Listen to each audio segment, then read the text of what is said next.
wait a minute, didn't you just recently have an Insta360 Ace Pro? I did, and I crashed it. So lesson number one, never mount an action cam just in front of the pointy part of the helmet and with a screen in front of it. Handling the helmet, you may bump into something, press the camera against the helmet, and you'll crack the screen. And that's what happened to me. So there I was, 3 weeks to go to the big adventure in Latvia that I was planning.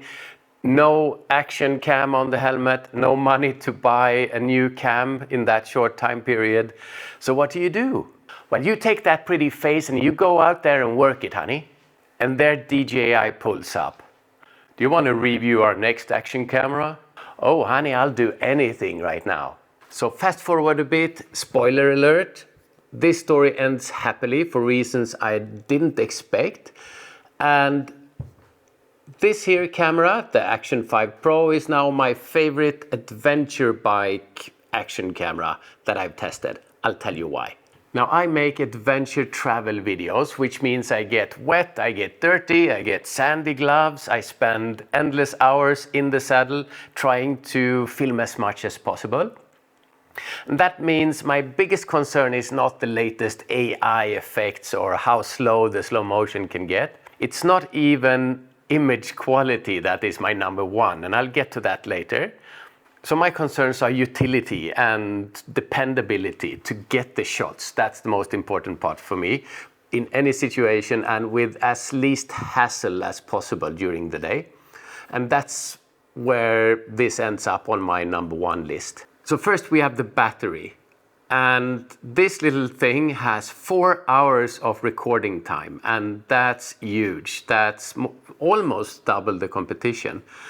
And when you're out riding all day and filming, like in Latvia, which I shot on this camera, I have 3 batteries to this camera and I didn't charge them once. I had 3 days of recording and 1 battery lasted me the full day of riding. And when you want to change the battery, it's really easy while riding. You don't have to take the helmet off, just open the side lid here on the camera and swap the batteries and yeah, off you go. So charging, we need to charge the batteries sometimes. And yes, it has the quick charge and everything, 18 minutes if you have enough power to the charger. But the most important part here, I think, is charging while riding. You have a USB port and you have the charger in a tank bag or a backpack or something like that.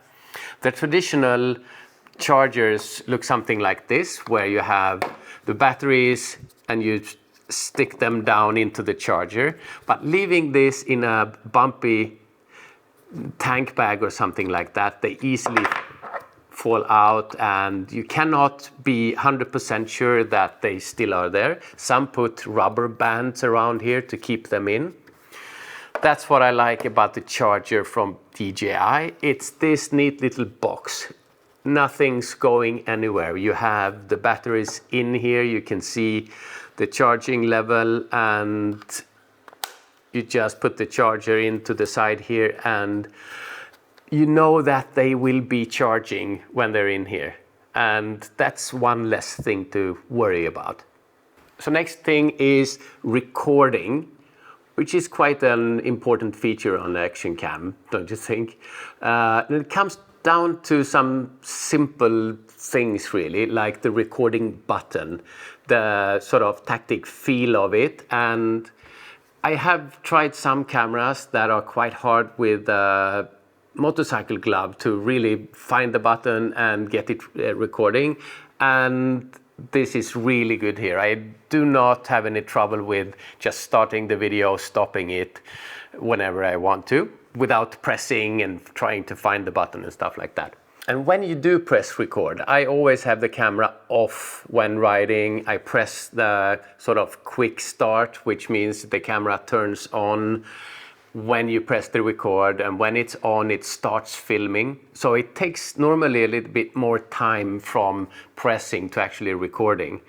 And that's quite an impressive thing with the Action 5. And that's when I press it from turned off, I press it and bam, it films in 0.3 seconds from turned off. That's sometimes the difference between getting the shot or not when things appear along your ride. And next up is water. And yeah, they're waterproof down to 20 meters and so on, but I have a microphone adapter which makes it less waterproof. And I had problems with that with all my other action cams where I need to have the microphone cable connected to the camera for the audio to record everything. And that makes it less waterproof and actually sensitive to hard rain and stuff like that. Water comes in between the connectors and ruins the audio. So that happened a few times. The microphone adapter to this camera actually connects really firmly to the camera. And I did some really nasty water riding in Latvia, and the audio held up all the way, and I'm really happy with that. One less thing to worry about. Also, the lens is aquaphobic in a way, like the competition, I guess, but it really works when water splashes on the lens. It comes off pretty easily, especially in the wind from riding the bike. And sometimes we need to change the settings on the camera, change mode to low light or change whatever. And the menu system of the camera is really intuitive, but works really well with motorcycle gloves. Also, I've used gloves on and still operating the camera. Displays, also compared to other cameras, have been, I think it's the first one with OLED displays, front and back. And holding it up next to other cameras, actually the display shows the colors and everything more true to what you are actually getting on the video later. So that's also a nice thing. Other things worth mentioning could be, yeah, when you have the camera on the helmet, it's a bit prone to get stones and stuff. If you're riding behind something, you can crack the lens. The lens is replaceable and made to be replaced, so that works well. And also, it's the first action cam I've seen with built-in memory. It has 47 gigs of built-in storage. So if your memory cards or whatever run out, you have 47 gigs. That's about 1.5 hours of footage in 4K 50. So yeah, that's a cool thing. And I'd like to see more of that. Just pump it up with a lot of, give it a terabyte storage from the start and get rid of those memory cards, or just as an option. So that's really what makes it my number one action cam right now, because I can depend on it to have the battery power, the batteries are charged, I have audio, I know that, and I will get the shots. So that's number one. Then of course we come down to the thing that everyone is focusing number one on, and that's image quality.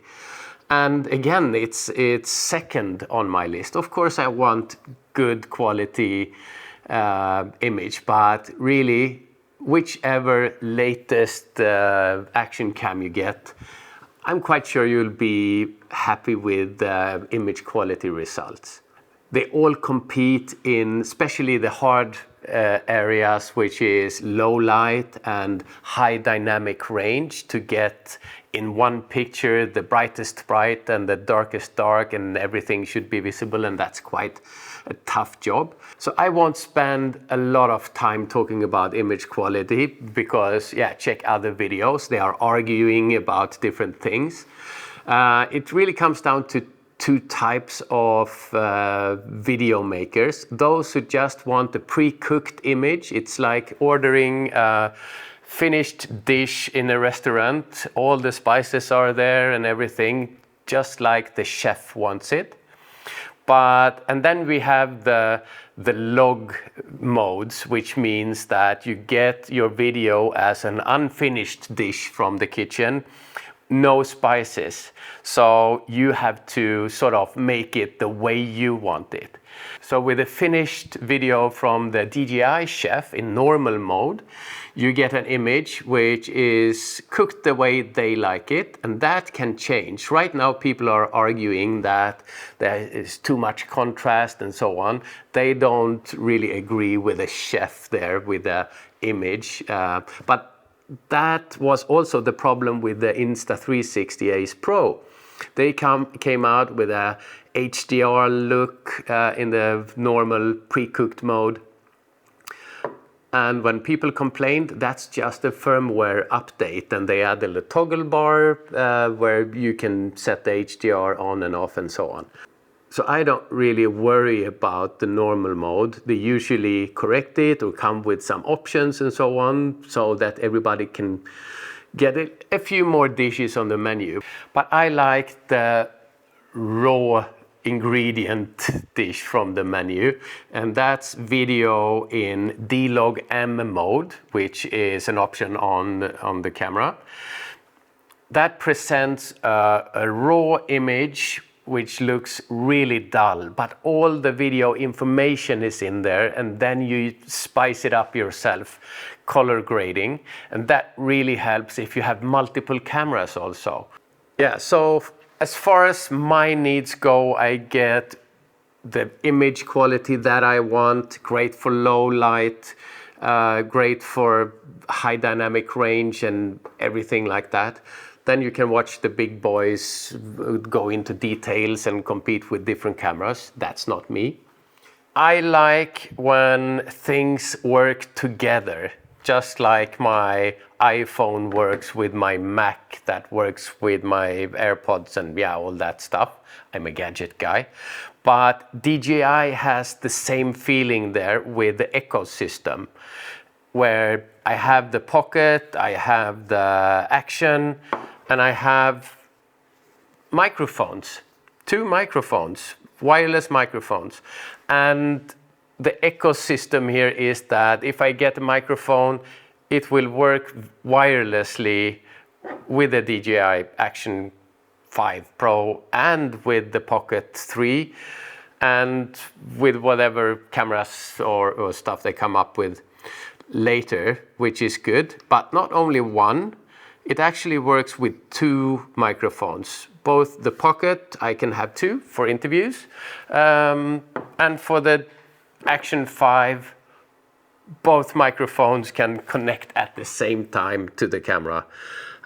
And that's quite cool. I don't do interviews with 2 microphones and stuff using my Action camera, but there are other cool stuff you can do.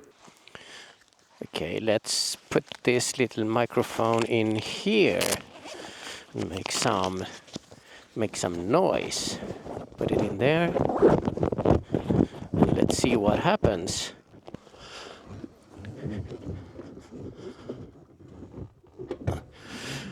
Now let's see. Let's turn the engine on. Yeah. Visor down and off we go.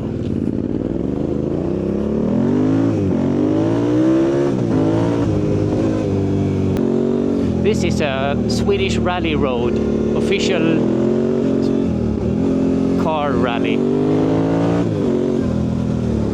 So it's sometimes turned off or closed for rallying.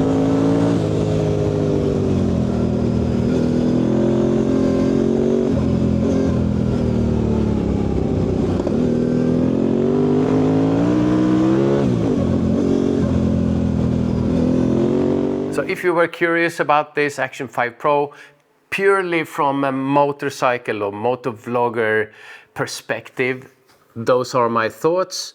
And I think it works really well for action, and it goes straight on my helmet for whatever adventure is ahead of me. I know I have plans. They will be revealed. But meanwhile, thanks for watching. Subscribe, like, whatever. Eat vegetables, ride safe, be kind to people. See you in the next one. Bye-bye.